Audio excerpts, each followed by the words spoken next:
Assalamualaikum warahmatullahi wabarakatuh. Selamat malam. Terima kasih yang udah mau nonton video ini dan selamat datang kembali di channelnya aku. Buat kalian nih yang suka banget nonton film horor, nonton film psikopat, atau nonton film kanibal, kalian pernah nggak nih nonton film yang judulnya Sweeney Todd yang diperankan sama Johnny Depp? Kalau pernah, kalian tahu dong pasti di situ ada nih adegan tubuh manusia dimutilasi terus disantap sama mereka, dijadiin makanan itu tubuh manusia yang udah dipotong-potong. Terus kalian kira itu cuma adegan film aja? Enggak, kejadian seperti itu tidak hanya ada di film aja, tapi juga terjadi di dunia nyata. Semua berawal dari pasangan suami istri yang ternyata psikonya luar biasa, membunuh dan memutilasi orang-orang, bahkan memakan daging mereka dan dijual juga ke orang-orang. Buat kalian nih yang mau tahu kisah lengkapnya, siapa sih suami istri ini dan apa sih yang mereka lakukan, langsung aja kita mulai ke ceritanya. Sebelum aku masuk nih ke kronologi gimana sih cerita semua ini berawal, aku mau ngasih tahu sedikit nih tentang latar belakang dua orang atau pasangan suami istri yang jadi pelaku utama dari kasus psikopat ini, ya kan? Jadi laki-laki ini bernama Dmitry Bertsev yang lahir di Rusia pada tahun 1982. Nah, tapi nih nasib si Dmitry ini kasihan banget. Dari dia bayi, dia udah dititipin ke panti asuhan sama sang ibu karena ibunya merasa tidak mampu merawat dan menafkahi dia. Tapi untungnya beberapa tahun kemudian, lebih tepatnya ketika usia Dmitry 3 tahun, ada nih sepasang suami istri yang sangat penyayang mengadopsi dia menjadi anak angkatnya atau anak tiri, anak angkat ya kita ngomongnya ya. Nah, orang tua angkat Dmitry ini juga sangat menyayangi dia, menyayangi dengan sepenuh hati seperti layaknya Dmitry itu anak kandung mereka. Ya kayak dikasih perhatian gitulah. Dan Dmitry ini pun tumbuhlah dewasa, remaja sih, masih remaja kayak 13 tahunan gitu. Nah, Dmitry ini juga diketahui tumbuh menjadi anak yang sangat introvert, pendiam, pemalu, dan bukan tipe orang yang suka main di luar gitu loh. Jadi dia lebih suka main sendiri, menyendiri di kamar ya, kayak punya dunia sendiri gitu juga. Udah nih, bahagia keluarga mereka, lengkaplah semuanya baik-baik aja. Sampai nih 2 tahun kemudian atau beberapa tahun kemudian lah kita anggapnya ya, semua berubah dan kemalangan pun terjadi di keluarga kecil Dmitry ini. Sang ibu angkat didiagnosa memiliki penyakit kanker, dan beberapa bulan setelah ibu angkatnya didiagnosa mempunyai penyakit kanker, ibunya ini meninggal dunia.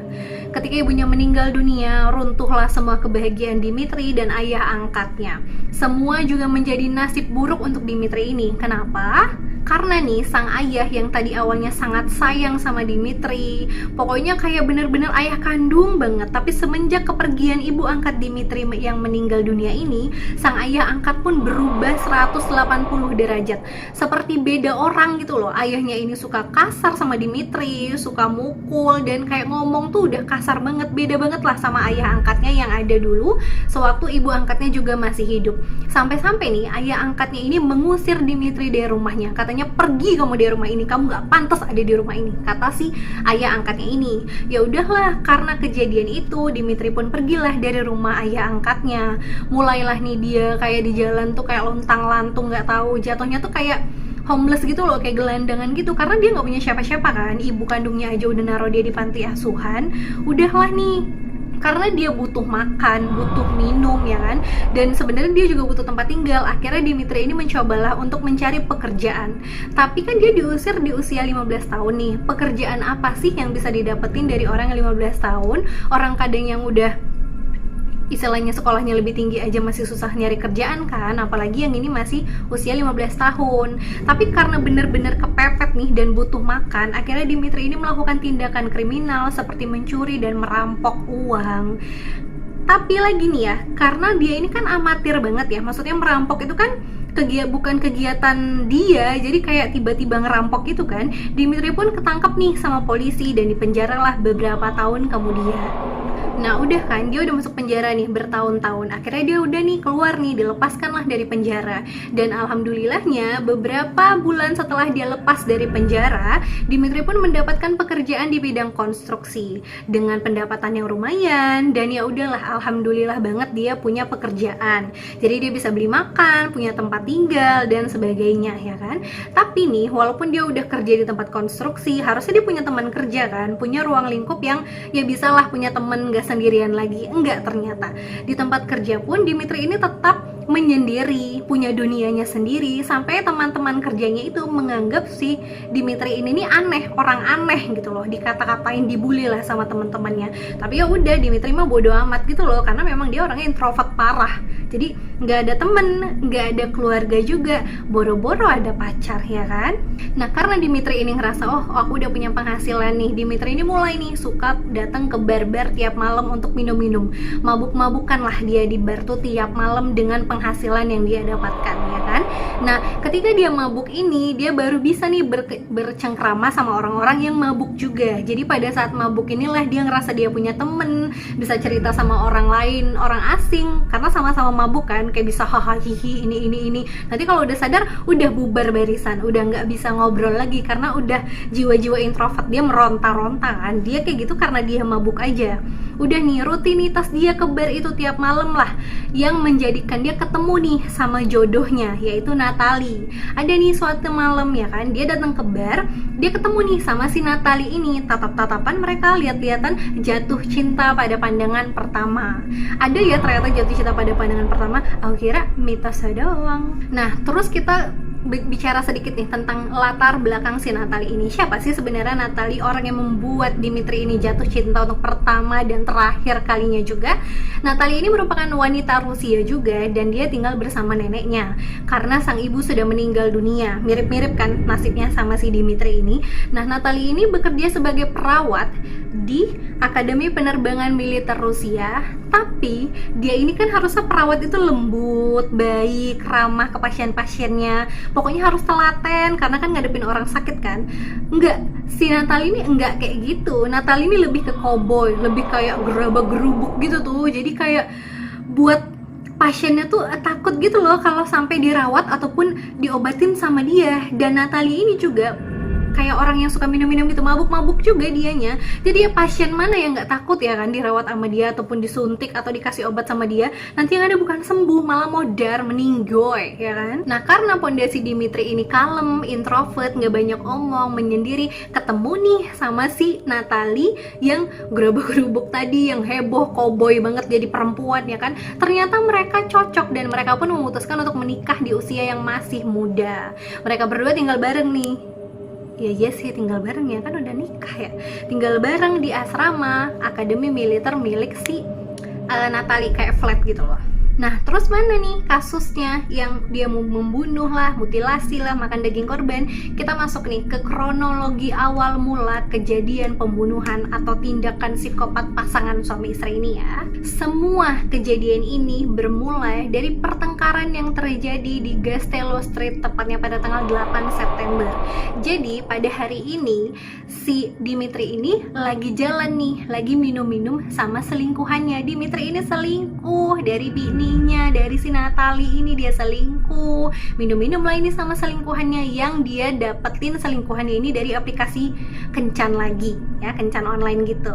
Nah pas dia lagi minum-minum sama selingkuhannya ini, ketahuan nih sama Natalie, dilabrak dong sama Natalie ya kan. Pokoknya berantem lah, cewek sama cewek kalau udah jontos-jontosan ya, kalian tahu lah gimana kejadiannya saat itu ya, bisa ngebayangin dong ya harusnya. Terus udah nih, karena Dimitri ini takut sama si Natalie dan dia juga nggak mau nih Natalie ninggalin dia, akhirnya Dimitri memutuskan untuk membunuh selingkuhannya dengan pisau. Awalnya si Natalie ini cuman kayak bengong doang tuh, cuman kayak ngeliatin doang, tapi lama-lama dia ikut juga ngebunuh si nikam si selingkuhannya itu. Bahkan gak cuman ditikam aja, selingkuhannya ini dipotong-potong badannya sama mereka dan dimakan sama pasangan gila ini. Terus kalian kira udah sampai di situ aja? Enggak, kejadiannya bukan cuman satu itu aja. Akan ada kejadian-kejadian yang lebih buat kalian kayak hah emang iya gitu loh. Dan semua ini ketahuannya pun, terkuaknya pun karena sesuatu yang nggak disengaja banget kejadian. Harusnya ini kalau nggak kejadian nih, kalau nggak kejadian kayak gini, nggak ditemuin nih HP-nya si Dimitri ini, nggak akan ketahuan. Gimana nih kok bisa ketahuan dan ketemu nih si HP-nya Dimitri ini kan? Jadi suatu hari nih, kayak udah 18 tahun lah dari tahun 99 ya kan. Nah udah ada nih pejalan kaki yang berjalan di kota Krasnodar pada 11 September. Jalan kaki, dia kayak biasa aja. Terus tiba-tiba dia menemukan nih ada HP yang jatuh di jalanan. Diambillah sama dia. Terus karena dia nggak tahu itu tuh punya siapa, dibuka kan galerinya. Kebetulan HP-nya nggak dikunci tuh. Dibuka galerinya, dia mau lihat nih ini punya siapa. Mana atau dia kenal atau dia bisa ngembaliin HP-nya gitu kan. Pas dicek galeri fotonya, dia ngeliat sih memang muka orang yang punya HP itu, tapi yang buat dia enganga adalah di dalam galeri foto itu dia tidak hanya melihat foto yang punya HP doang, tapi dia juga melihat foto selfie seorang laki-laki dengan potongan tubuh manusia. Ada yang selfie sama tangan, ada yang selfie sama kaki, ada yang selfie sama kepala, pokoknya anggota-anggota tubuh manusia lah. Dan ngelihat itu, dia langsung panik kan, kayak ketakutan gitu, dan membawa HP ini ke kantor polisi untuk diperiksa sebagai barang bukti. Ketika polisi memeriksa HP itu, polisi juga shock dong, kok ada orang yang isi galerinya begini ya kan. Banter-banter kita kaget ngelihat galeri orang, apa sih isinya? Jawab aja sendiri ya. Terus udah nih, diperiksa sama polisi, dicari tahu nih siapa nih pria yang ada di dalam HP ini dan siapa pemilik HP ini ya kan. Dicari terus sama polisi, dan akhirnya polisi pun menemukan kalau pemilik HP itu ya udah si Dimitri. Langsung lah nih polisi pun datang nih ke rumah ataupun ke flatnya Dimitri dan Natalie. Mereka pun langsung nih dibawa ke kantor polisi untuk diinterogasi. Sementara polisi-polisi lainnya itu tetap berada di dalam flatnya Natalie untuk menggeledah dan memeriksa apa aja sih yang bisa mereka dapatkan di sana. Jangan-jangan mereka nggak hanya dapat foto itu aja yang di HP kan, tapi foto di HP itu aja udah buat enganga polisi ya kan. Dan yang mereka temukan di dalam flatnya Natalie ini lebih buat nganga dan hahaha lagi. Apa aja nih yang mereka temuin? Siap-siap, sebelum aku ngomong ini ya, aku warning dulu. Yang lagi makan, tolong berhenti dulu ya. Takutnya nggak ketelen itu makanan. Udah siap? Udah beres-beres semuanya? Udah nggak lagi makan semuanya nih? Oke, jadi yang polisi temukan itu adalah potongan tubuh manusia yang ada di dalam freezer, kayak 7 bungkus potongan manusia di dalam freezer. Terus ada juga nih kepala manusia yang kepalanya doang ditaruh di atas nampan besi gitu loh, nampan yang jadul itu tau kan, nampan perak gitu. Nah terus nggak cuma itu aja, di kepalanya itu dihiasin lah pakai buah jeruk, pakai buah lemon, kayak mau ngasih apa tuh, seserahan gitu loh, seserahan atau ya pokoknya kayak itulah, dihias-hias gitu makanannya. Tapi itu kepala manusia asli, kepala loh, nggak cuman kepala yang dihias jeruk aja, tapi ada juga nih kepala manusia yang mulutnya itu dimasukin sama tangan, jadi kayak kebayang kan maksud aku. Terus potongan tubuhnya nggak cuma di freezer aja, ada juga potongan-potongan tubuh manusia yang di dalam toples yang diawetkan dengan direndam sama air keras supaya awet gitu. Potongan tubuhnya nggak hanya didapatkan di dapur aja, tapi juga ada potongan tubuh manusia yang ada di loteng. Cuman itu aja Tasya? Enggak, sabar, masih ada lagi. Ada juga nih potongan tubuh manusia yang dijadikan acar. Kalian tahu acar? Makanan mereka itu potongan tubuh manusia acarnya. Terus ada juga 19 kulit kepala manusia. Udah mual? Masih sanggup denger yang lain? Ada juga 1 ember darah manusia yang masih seger, ada juga yang udah kental, pokoknya isinya begitu semua. Terus ada juga ditemukan nih potongan tubuh manusia di bawah tanah flat itu. Ada lagi kulit kepala manusia yang ditemukan di kamar Dimitri dan Natalie. Ada juga wig yang polisi kira awalnya itu wig mainan. Enggak, itu wig bener-bener dari kulit kepala manusia banget. Ini inget gak sih? Ini ngingetin sama kasusnya Edgen kan, yang buat wig dari kepala manusia. Masih inget gak kalian? Kalau kalian belum nonton video Edgen, nonton setelah nonton video ini ya. Udah nih, udah kulit kepala manusia, itu ada wig juga yang ternyata bener-bener dari rambut manusia asli yang dicoret paksa gitu. Terus yang menjadi ikon atau yang buat heboh dari kasus kanibalisme dan pembunuhan pasangan suami istri ini, ditemukan juga video tata cara menjadi seorang kanibal. Diajarin tuh di video itu gimana kita mau jadi kanibal, makan apa dulu, itu diajarin di video itu. Cukup aneh kan, cukup wow gitu ya. Tapi ada lagi nih satu yang lebih wow. Ditemukan nih buku kitab masakannya yang dibuat sendiri sama Natalie, ditulis sendiri sama dia itu buku ya kan. Dan judulnya adalah cara memasak daging manusia. Kayak dikasih tahu gitu loh, oh kalau paha manusia tuh gimana cara ngolahnya, kepala manusia tuh gimana cara ngolahnya, ya tulang-tulangnya tuh enaknya dijadiin apa, kayak gitu loh. Bener-bener dia ada bukunya, buku cara masak daging manusia dan video cara menjadi kanibal. Kurang sehat banget kan?